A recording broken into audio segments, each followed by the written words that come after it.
Well, nice bounce back. Guess we'll get started there.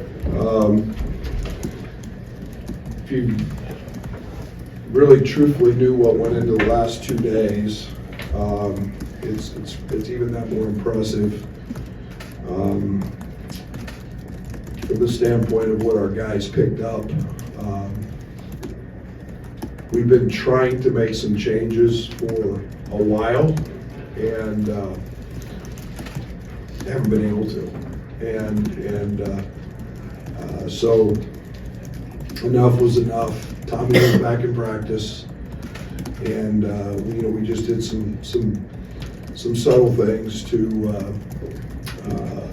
I think make some changes defensively, and then to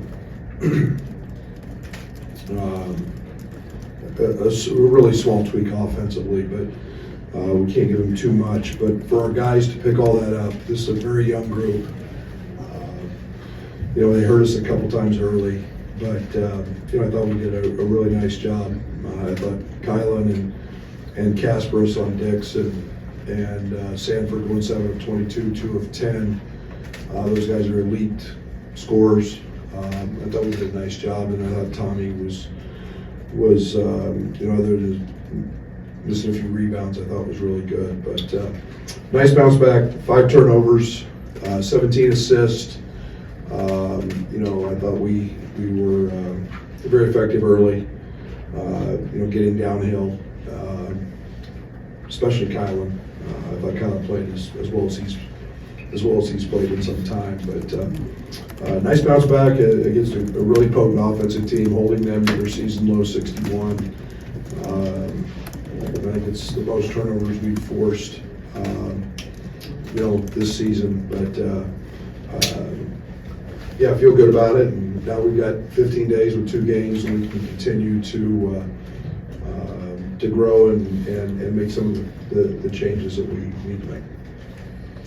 Brad, speaking of some of those defensive changes Kylan was talking about and how much that really helped, did they have a lot of feedback with that, or how'd you guys come to some of those We've been changes? trying to do it, Jeremy, for, a month, 3 weeks, to add a little different ball, a little ball screen coverage that just gives people a little different look.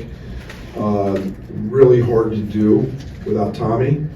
The people involved in ball screens have to be elite at communication because they have to call them and the rights and lefts. We're gonna have to get Merez up to speed when he gets back into that area, but and then just the not switching.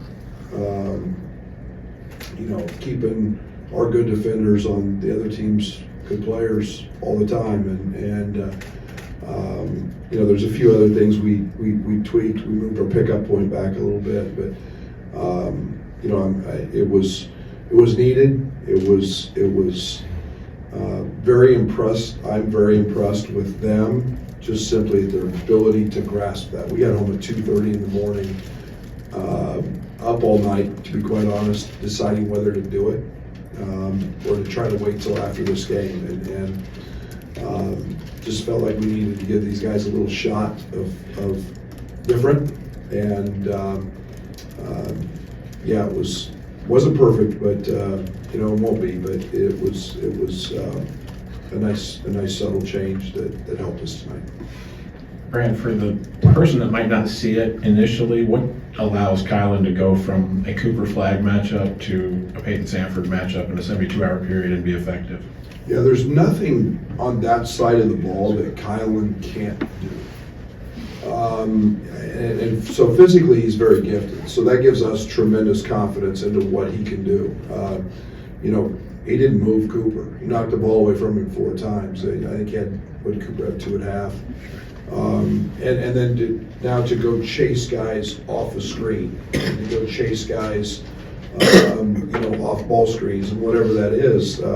His physical play allows him to do that.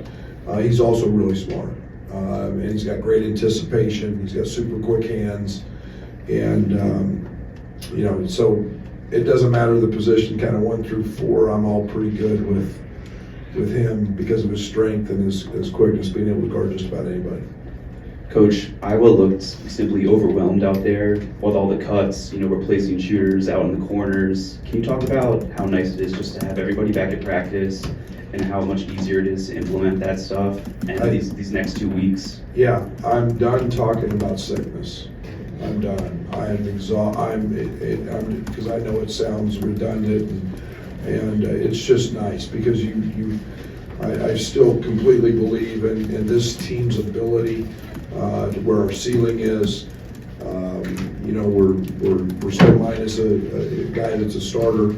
It was really nice to see Trey back and his energy and his bounce, and so you can do some things. You feel whole again, and it's not.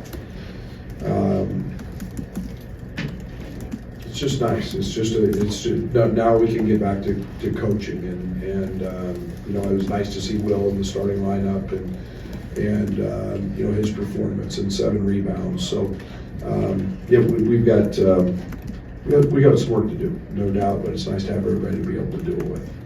But I hope this isn't too simple, but what kind of release valve can this be for a young team that has kind of been through it a little bit and to have this kind of performance with the changes you've made? Well, I think it speaks volumes to them. You don't just show up. We were young, I don't know, what were we young, 2 or 3 years ago? That team had no ability to respond like this one did. And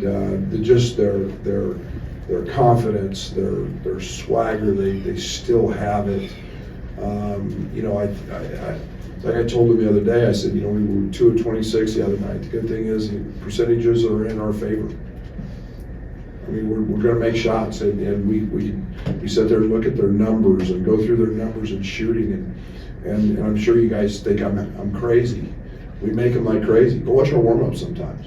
We don't miss. Draven the other day made 40 straight threes in the corner of Madison Square Garden.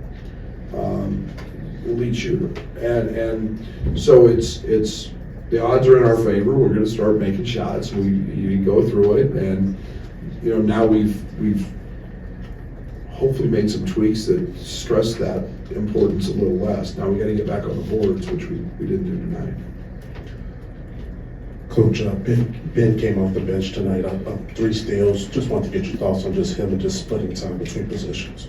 Yeah, he is splitting time, and that's one of the things that with Perez out, he's playing some small ball 5, and so one of the changes we made offensively was new rule action that helps him there. Putting him more aggressively in ball screens was something that we've been trying to do. He's gone from being kind of a help guy that he was net to now he's we call him dorks in practice. He's not guarding those guys anymore. He's got a guard, so he's going to play in ball screens a good amount, and he's got the ability, he's got the brains, and he's very smart to be able to handle that. But 3 steals, 2 of 2 from 3, and there's no doubt we're going to need him. He's a big part of what we're doing. Brad, you've had to use a bunch of different lineups, starting lines out of necessity with guys. What maybe went into inserting Will in the lineup tonight? Iowa matchups, with basically them playing 4 perimeter players a lot. I thought it was a really good matchup. Will could guard Traore, and then we kept size with Trey and Bam and Casper's on their 3 perimeter guys, and so that was just pretty easy. And then you kind of stuck with that group quite a bit tonight. 4 of those guys playing 33 plus. What did you like about what those 5 gave you?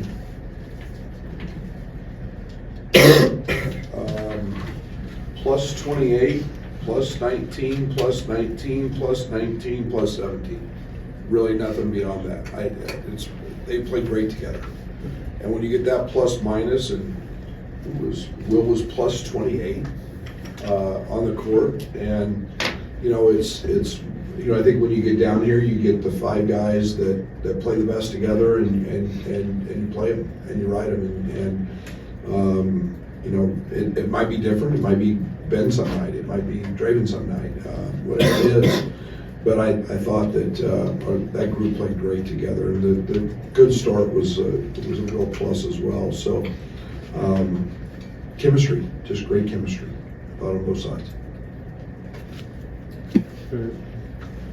Kylan, Brad, you mentioned Kylan after Duke is the first guy you look to get this thing right. What did you see from him in the lead up and then his impact tonight as well? 2 great practices, extreme amount of talk, both holding guys accountable and pushing them, but also coaching them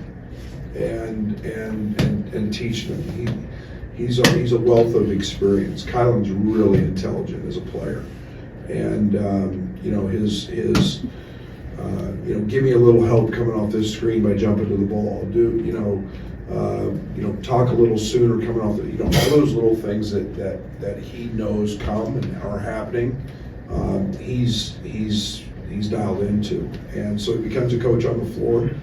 And then tonight he was really good, just getting downhill on the offensive side. So I've leaned on him a lot. He's had 2 unbelievable practices, so it's no surprise that he played well. You said you were up basically all night coming back from Duke. Can you take us inside a little bit, that both feet in on the changes now versus holding off a little bit that moment? I mean, I'm a bad sleeper anyway, and especially after a loss. So you watch the film and you play things back, and now it's a lot of conversations about how much can we grasp, what can we do, and we do have guys back in practice, and we do have a positive energy from the standpoint that they're not sick, feeling like crap, just trying to get through practice. So it's.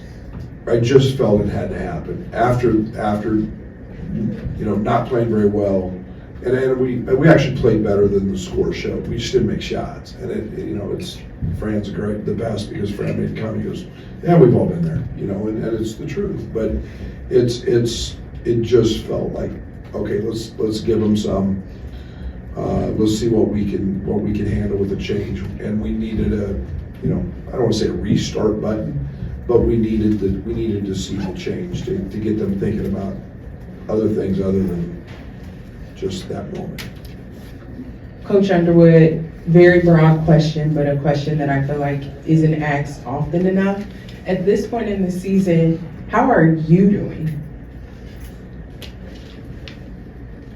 It's spectacular right now with this one. Thank you for asking. So I live in a bubble, okay, and it's I don't read one thing you guys say. That's why I like all of you. I don't care what you say. I really don't. I don't do anything on social, and I am very, very focused on helping 15 young guys be the best they can be. And so that causes me. I'm a very bad sleeper, and it's the worst thing that's happened is I probably track my sleep score, so I get depressed when I see those things. But it's just part of it. It's part of February. It gets to be a challenge every day. Today, the sun was out, it was 60 degrees, and I walked 11,800 steps. Man, that was not just literally a breath of fresh air, it felt so good. And because you get tired of the treadmill too, but I'm doing great. Thank you for asking. Thank you. Oh, boy. One more, Coach. So you started 3 international players in tonight's win. Can you talk about the difference in international recruiting and if that's a sustainable advantage for you all going forward? I think so. I think it's a really positive thing for us. One, it fits our university. We have tremendous diversity here worldwide.